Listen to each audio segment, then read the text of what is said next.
Si Jonathan Kuminga nga ang manlalaro na hindi madali ipamigay, pinatunayan din ng batang ito ang husay sa paglalaro para sa Golden State Warriors, may mga ulat nga na isa siya sa mga dahilan kung bakit hindi ngayon nakagawa ang Warriors na malaking trade.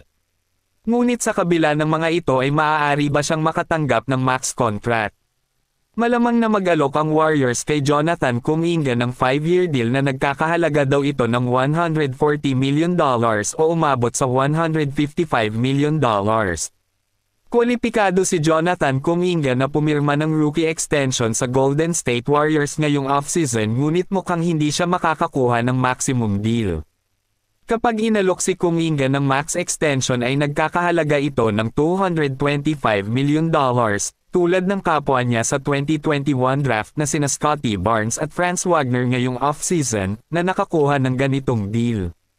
Si Jonathan Kuminga ang may pinakamagandang season ng kanyang karera sa NBA nitong nakaraang season, na may average na 16.1 points at 4.8 rebounds, 2.2 assists at 0.7 steals, at 0.5 blocks bawat laro. Ang pagtalon sa produksyon ay lubos na nagpapasalamat sa head coach na si Steve Kerr na sa wakas ay nagbigay sa kanya ng mas malaking papel o mahabang oras sa paglalaro, na ipinakita niyang kaya niyang ihatid kapag binigyan ng mas maraming pagkakataon. Samantala ang pagbibigay sa isang manlalaro ng anumang bagay na malapit sa isang maximum na deal pagkatapos lamang ng isang magandang season ay hindi isang bagay na gustong gawin ng sino mang koponan, ngunit hindi naman siguro panatiliin si Jonathan Kuminga sa Golden State Warriors kung walang dahilan. Na pinaniniwalaan na magiging magaling pa ito si Jonathan Kuminga para sa Golden State Warriors. Habang tuloy naman ang lakas para sa Denver Nuggets dahil si Jamal Murray ay mananatili sa koponan. Ang star point guard ay sumang-ayon sa isang 4 na taon, sa halagang $208 million na maximum na extension ng kontrata upang manatili sa Denver Nuggets.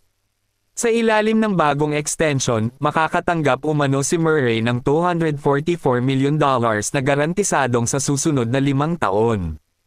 Ang 27 anyos ay pumirma din noon ng 5 taon, sa halagang $170 million na extension sa Denver noong 2019. Si Jamal Murray nga ay nadraft sa Nuggets noong 2016, at naging pangunahing manlalaro para sa Nuggets sa nakalipas na ilang season. Siya ay isang starter mula noong 2019, pinatunayan niya sa lahat na isa siyang mahusay na manlalaro.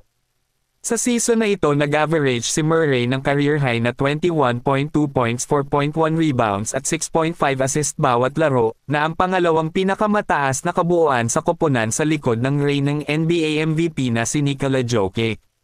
Samantala nagkaroon siya noon ng injury at hindi nakuha ang 2021 hanggang 2022 season habang nagpapagaling mula sa ACL injury.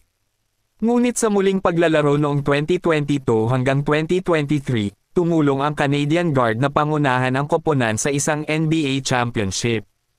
Isa siya sa nanguna sa Nuggets laban sa Miami Heat sa NBA Finals, at kabilang doon ang kanyang 30 points na triple-double sa Game 3. Nasungkit nila noon ang inaasam-asam na kampyonato at malaki doon ang naging papel ni Jamal Murray. Ang pagpirma ulit ni Jamal Murray para sa Denver Nuggets ay magbibigay pa rin ng mabuting kumpiyansa upang harapin ang bawat laban.